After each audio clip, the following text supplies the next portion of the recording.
What we're witnessing is truly the end of the Democratic Party as we've known it. And even some Democrats are now saying that out loud. You can see it in their interviews. I watched one last night. All this is directly related to the Democrats' shutdown show. Why? Because just like they decided to save their own skin, that they had to endorse the Marxist Mandami in an unprecedented move, they have also decided they had to shut down the government in an unprecedented move. No matter the pain it inflicts upon hardworking American people, they were simply more afraid of the Marxists in their party than they are of voters. See about that. Free lawyers for illegal immigrants, and there's more where that came from. But he's not the only one. Across the country, there are more. Two more examples. In Minneapolis, Omar Fateh is running. He wants to fund non-police programs, keep homeless encampments, and stabilize rent. You hear that a lot from the socialists, and you can understand why. Rents are high. This one's interesting. In Seattle, Katie Wilson is running for Seattle mayor. She wants a bond for affordable housing. She wants to install city-owned solar panels and fund alternative crisis responses. She lives in a 600-square-foot apartment that she rents with her husband, and they have a small child there. She's running against another Democrat who is like, wait, I'm diverse. I've made incredible gains through my own hard work. But she is in the lead. I don't know what I want to talk about in this video. A part of me wants to talk about the black Democrats continuously trying to gaslight black folks into agreeing with this nonsense, right? This idea that, everything's free under the sun. And one of the things my, mom always used to tell me, Kenny, there's nothing free in this world. But Democrats' whole political goal is to convince you of that. Make it make sense, right? And this is what I'm talking about, the incentive structure of the socialist regime. Socialism, show me the incentive and I'll show you the outcome. What incentives does socialism give? Let me know in the comment section. If you're a socialist, let me know. I want to hear your thoughts in the comment section, because there's nothing you can really argue that socialism incentivizes productivity, right? Self-sufficiency. It doesn't. Socialism incentivizes you to do the least work as possible and get the most out of it, because in our human nature, it's human nature. Socialism is an affront to human nature. Man don't work, man don't eat was Proverbs for a reason. That's wisdom. Wisdom is what? An idea or philosophy or concept that stands the test of time. Socialism cannot stand the test of time. Because what happens when you raise taxes? Show me the incentive, I'll show you the outcome.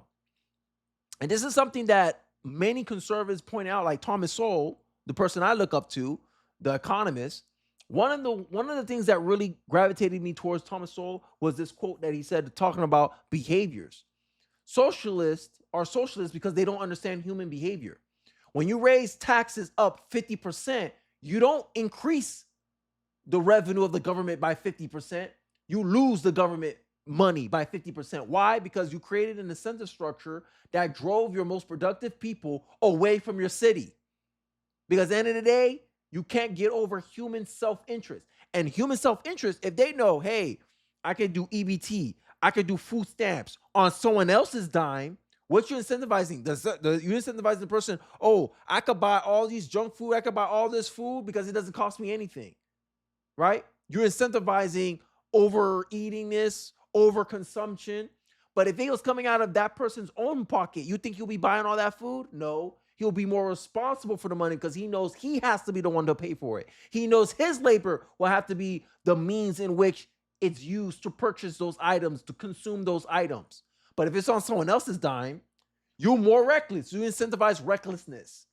And this is one of the incentives. This is one of the arguments for what made me a conservative, because I understand the pragmatism of reality.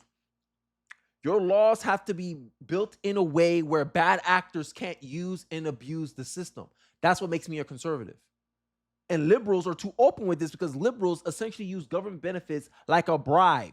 And that is the Faustian bargain that many Democrats, leftists don't understand enough. But, I digress. I want to go over this clip of some of the theatrics of the Democratic Party. And one of the reasons why the Democrats may purport themselves to have good intentions, but the outcomes they produce, man, it's garbage. Let's take a look. So never has the black vote ever been as important to Democrats as it is right now in this New York City mayoral election. But interestingly enough, you don't really see the leading candidate talking to black folks. And I'll just say the so-called leading candidate. But here's the interesting part. Black people have been, for the most part, pretty silent this election cycle. And I think that's noticeable.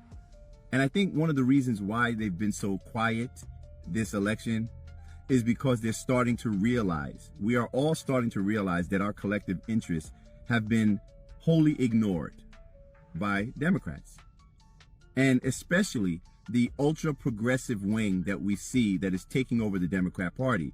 A lot of our so-called progressive allies continue to push politics that have an imminent destructive impact on the black community. Yet when you try to pull their coat to it and try to make them aware, hey, if you do that, that's going to have a harmful impact on us. You know what those white progressives do that are out there screaming and yelling with the blue hair? You know what they do when you try to warn them about the dangers of their policies? They laugh at you. They tell you, you being a black person, that you're being divisive, that you're even a racist, or you're a phobe, you're a transphobe, you're a homophobe, you're anti-immigrant. But notice, I think black people are really starting to see that the pro-civil rights people and the justice warriors have walked away from the black community at large. But Kenny, I don't understand how black people can vote Republican. Here's a quote I will put as a summary. He points out how many in the black community are staying quiet because they realize progressives have ignored their interests while pushing policies that hurt minorities' neighborhoods the most. Criminal justice reform, illegal open borders. I talk about all this on my channel. Pushing policies that hurt, I said that already. Democrats are losing the very voters they long taken for granted. These socialist-leaning ideas may sound good, but in reality, they lead to displacement of blacks and Hispanic communities by who? Illegals. The man's message to the black community: you stand now at a crossroads where your vote is going to determine your value, your leverage, your position, your capital, or is going to make you permanently irrelevant. Something that black conservatives such as myself has been warning about the black vote. The black vote is too loyal. The black vote being loyal to the Democratic Party gives it no leverage. Because the Republicans have been able to constantly demonstrate that they can win elections without the black vote, right? And Democrats desperately need the black vote to even have a chance to compete with the Republican Party. So your loyalty gives you literally no leverage, black community. And let's not even talk about the principles of the loyalty. Let's talk about the outcomes generated by the party that you reward with your loyalty. Look at the negative outcomes. Look at the budget shortfalls that Brandon Johnson has put you in. Zoran Mandami keeps talking about rent controls this, rent controls that. But is that really going to benefit you? They don't want you to have any power independent of them. This is why I said that black power is very dependent. Black power is very weak in politics because black power only seems to exist with white guilt. And who's the most guiltiest white folks in this country? Say it with me. The white liberal. And the white liberal gets to dictate how much black power you have in this country. This is why these black Democrats always get mad when they see someone of a certain complexion talking Republican. They're like, oh, you're talking about back up talking points. Huh? You suffering for the Republican. No, you suffering for the white liberal. Because every accusation that a black liberal launches at a conservative is secretly a confession on their part. Because I'll never assume that about a black Democrat. I would just assume that a black Democrat have different priorities than I do, have different interests than I do.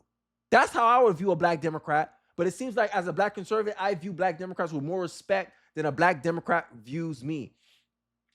And I want to highlight this conversation, this Twitter post I saw, this X post I saw. I was being funny here with the damn, right? There's this, I don't know who this lady is. I'm pretty sure it's an engagement director for Kamala Harris, right? Again, what are you talking about? Willis? Y'all keep playing that Obama footage thinking that feedback was universal. It was a targeted audience on a targeted topic, but you're too effing basic and simple to understand that. It wasn't a universal sentiment. Sure, it wasn't universal sentiment, but you don't understand trends, lady. And that's what I'm talking about, the lack of disrespect, right? And then when conservatives give you that energy you're looking for, all of a sudden we're the uncouth one. Your potty mouth isn't going to save you here. You're making it very clear that you don't support black women making history if they aren't Democrat. Exactly, because you're not pro-black. Black Democrats, you're pro what? Democrat. Representation only matters if it's a black Democrat. Go wash some collard greens in a bathtub like your loser boss Kamala. Oh man. Oh man. And this is why secretly, like, I don't know. I want just one election. Black folks just vote just for on a whim. 51% for the Republican Party. Look how cold the black Democrat will be when that happens. It'll give the Democrat the biggest wake-up call in history.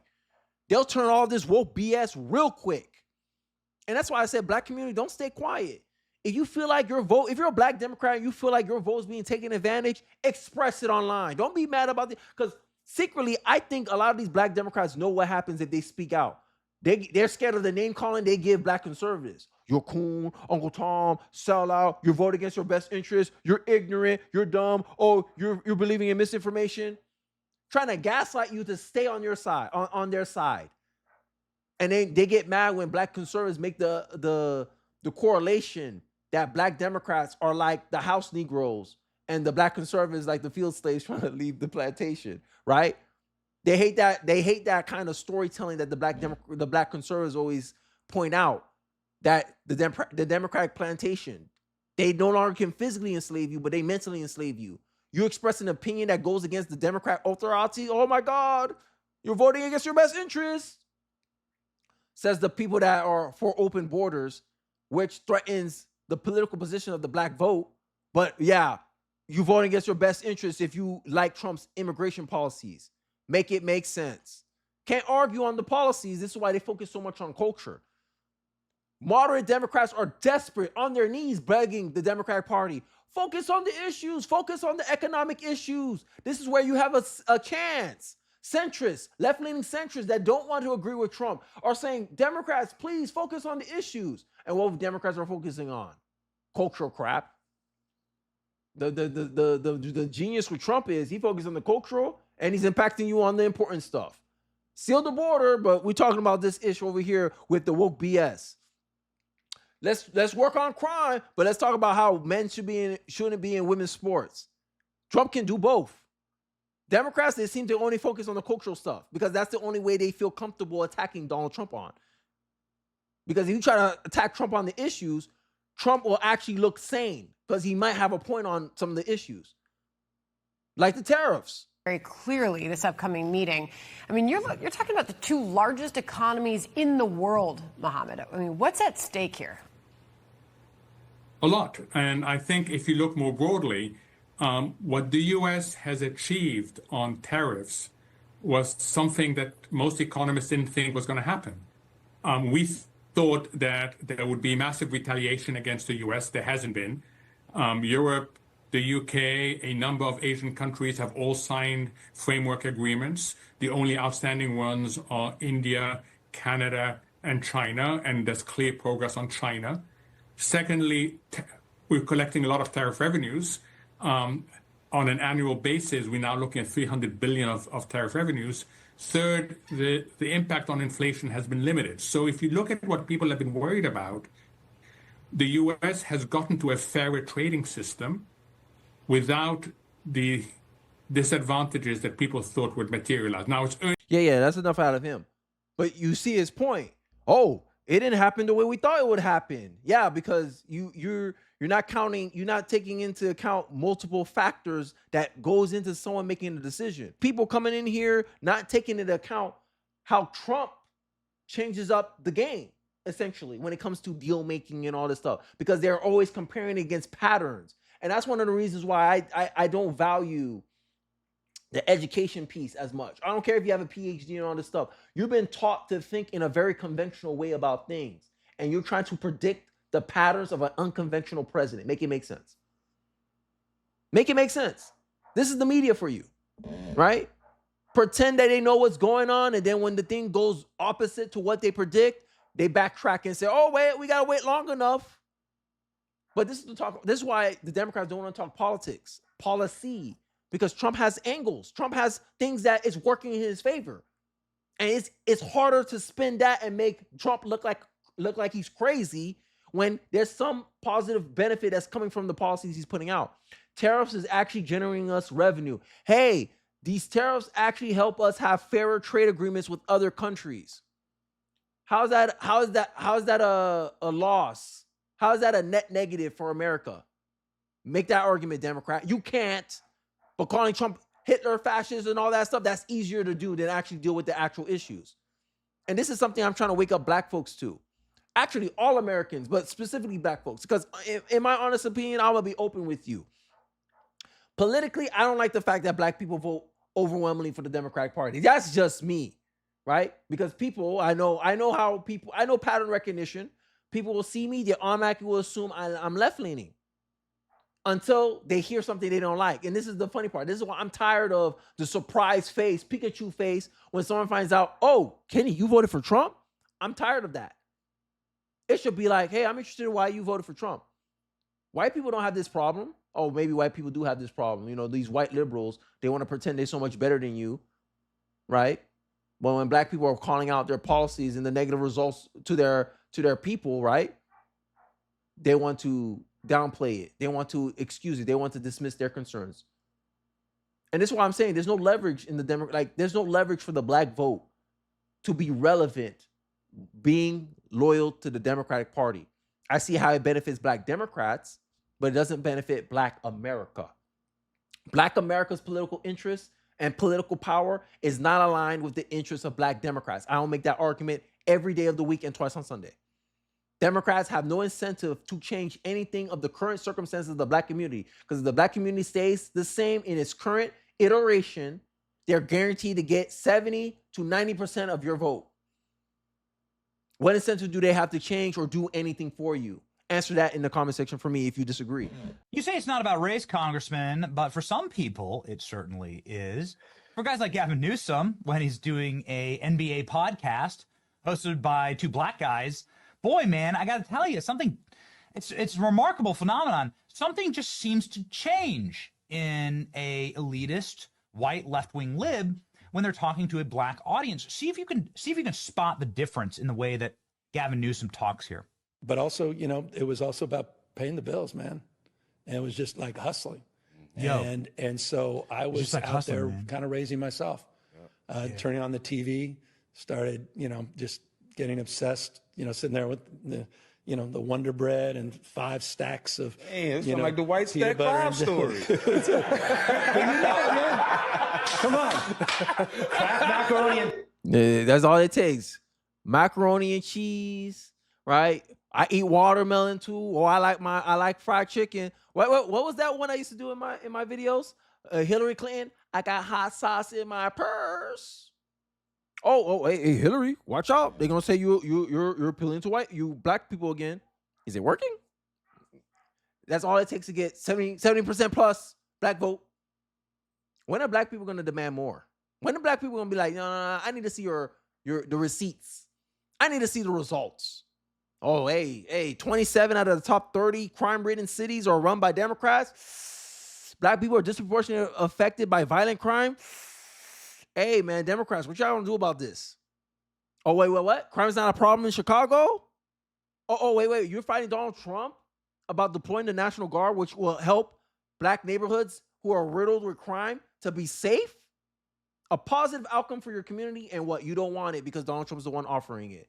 What a stupid idea. If Donald Trump was offering you $1 billion, you guys wouldn't take it, huh? And this is what I'm talking about. Y'all talking about the Republican Kool-Aid, and this is some stuff I'm talking in the background against my family members. You want to talk about the Donald Trump Republican Kool-Aid? This is the liberal Kool-Aid right here. I'm showing you the liberal Kool-Aid. Oh, I got white. I sold white bread. I was hustling, man. There go the Democrat Kool-Aid right there for you. Hot sauce in your purse. Yeah, okay. But ain't doing nothing for you. Ain't creating no situations for you to prosper in. Give you some lip service, and you vote overwhelmingly for them. And they teach you to hate the other side without even hearing them out. Democrats are politically incentivized to say nothing but bad things about Republicans. And you take their word for it? Make it make sense. It's like going to a Honda dealership and expecting them to give you an unbiased view on a Toyota. Make it make sense. But I digress. Let's continue with the video. She's the side. Girl, bro. Are you talking about about me? No, that's it. YG, But man, that's every day in the backyard, just bouncing the basketball, throwing the ball against the wall until the ball is just like fraying, man, and your arms Entertaining fall yourself. off. That's it, whole thing. So just and then then this student that was shitty student is in the back with his head down. All of a sudden, started throwing the baseball a little faster than everyone else, and started make a few free throws because I was sitting there practicing 500 of them every day. So, Congressman, you've been on the show a lot. I'm sorry. I've had every opportunity to change my accent.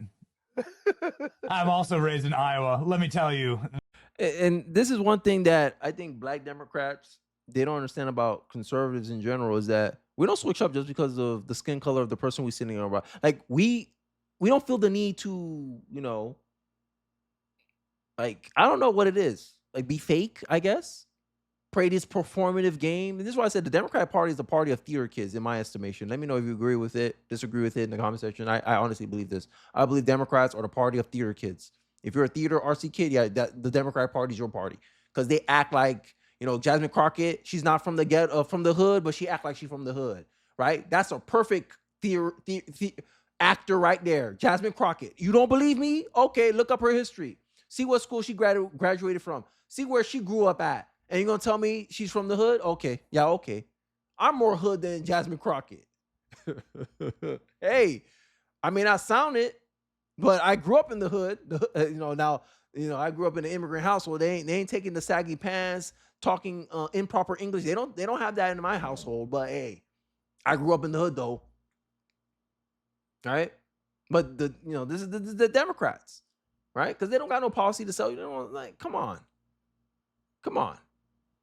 You see the stats. There's stats out there that show that based on your skin color, white liberals change how they speak to you. Isn't that racist? If I change my behavior based on skin color, doesn't that make someone racially conscious? And that's what I'm talking about with the racism of low expectations.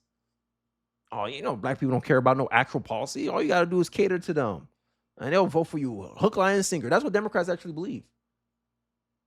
I still can't believe the AACP, who claims to be a representation of black people in politics, endorse a white liberal lady over a black Republican. But you for black people. Make it make sense. Being for black people transcends politics. Let me know in the comment section if you agree with that statement.